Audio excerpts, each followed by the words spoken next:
Good morning. हमने बात की थी मिट्टी की उर्वरा क्षमता को हमें पहचानना है, लेकिन उससे पहले हमें ये जानना होगा कि पौधों को कौन कौन से पोषक तत्व की आवश्यकता होती है। उसके हिसाब से हम मेज़र करेंगे कि हमारे मिट्टी में कितने पोषक तत्व विद्यमान हैं। जैसे शरीर को स्वस्थ रखने के लिए 6 पोषक तत्वों की आवश्यकता होती है: कार्बोहाइड्रेट, प्रोटीन, वसा, विटामिन्स, खनिज और जल। लेकिन इसको भी 2 पार्ट में बांट दिया गया है। एक है माइक्रोन्यूट्रिएंट्स और मैक्रोन्यूट्रिएंट्स। मैक्रो मीन्स होता है जो बड़े पोषक तत्व होते हैं, जिसकी हमको ज़्यादा मात्रा में आवश्यकता पड़ती है। इसमें आते हैं कार्बोहाइड्रेट, प्रोटीन और फैट मीन्स वसा। ये तीनों हमारे एनर्जी का, ऊर्जा का स्रोत है। और जो विटामिन्स और खनिज है वो हमारे सूक्ष्म पोषक तत्व में आते हैं। वैसे ही सेम पौधों को 17 पोषक तत्व की आवश्यकता होती है।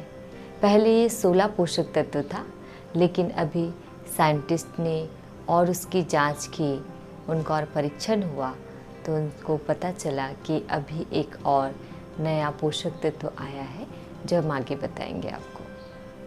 अगर इन पोषक तत्वों की कमी हो जाती है पौधों में तो फसल पर बहुत प्रभाव पड़ता है। इसलिए हमें सारे जो पोषक तत्व है वो हमें पर्याप्त देना आवश्यक है, तभी हमारा उत्पादन में ग्रोथ होगा। ये जो 17 पोषक तत्व है इनको 3 भागों में बांटा गया है। अब ये 17 पोषक तत्व क्या क्या है, इनका हम पहले नाम जानते हैं।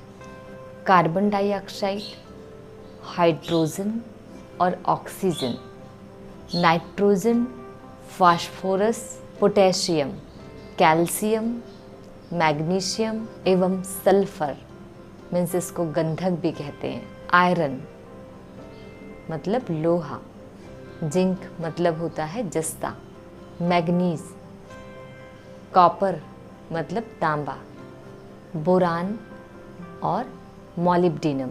एक जो नया पोषक तत्व की हमने अभी बात की है वो है निकिल। निकिल का अभी साइंटिस्ट ने पता किया है कि इसकी भी आवश्यकता पौधों को होती है। और लास्ट है क्लोरीन। अब इन पोषक तत्वों को अलग अलग भागों में डिवाइड किया गया है।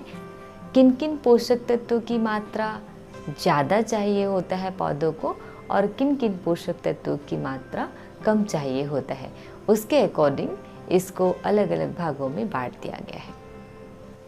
इन 17 पोषक तत्वों में से 3 पोषक तत्व जैसे कार्बन डाइऑक्साइड, हाइड्रोजन और ऑक्सीजन, ये 3 पोषक तत्वों को पौधे वायु और जल से प्राप्त कर लेते हैं, मीन्स क्लाइमेट से प्राप्त कर लेते हैं।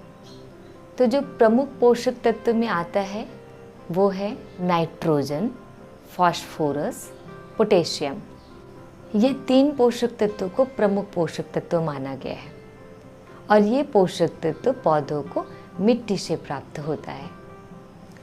इसीलिए आपकी मिट्टी की उर्वरा क्षमता पर्याप्त होनी चाहिए, आपकी मिट्टी अच्छी होनी चाहिए। दूसरा पोषक तत्व आता है दूसरा कैटेगरी में, जिसको द्वितीयक पोषक तत्व भी कहा जाता है।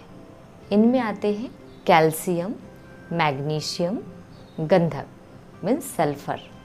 ये 3 पोषक तत्व आते हैं।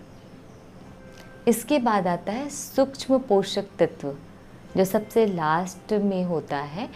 ये पोषक तत्व पौधों को बहुत कम मात्रा में चाहिए होता है और जिनको हम इन साधारण आँखों से देख भी नहीं सकते हैं, तो वो सूक्ष्म पोषक तत्व की कैटेगरी में आता है।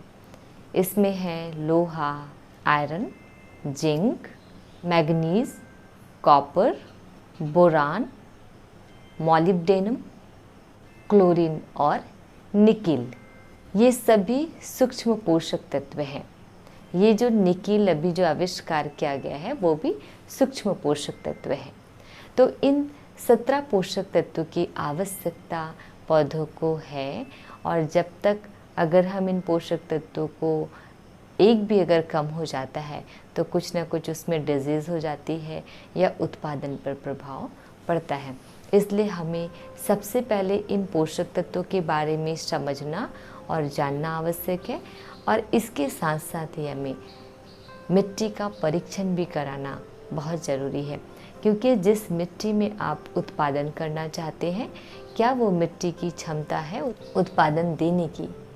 तो इसलिए हमें मिट्टी का परीक्षण भी कराना बहुत आवश्यक है। ये जो मिट्टी का परीक्षण के बारे में मैंने बात कही है, इसके बारे में हम आगे जानेंगे।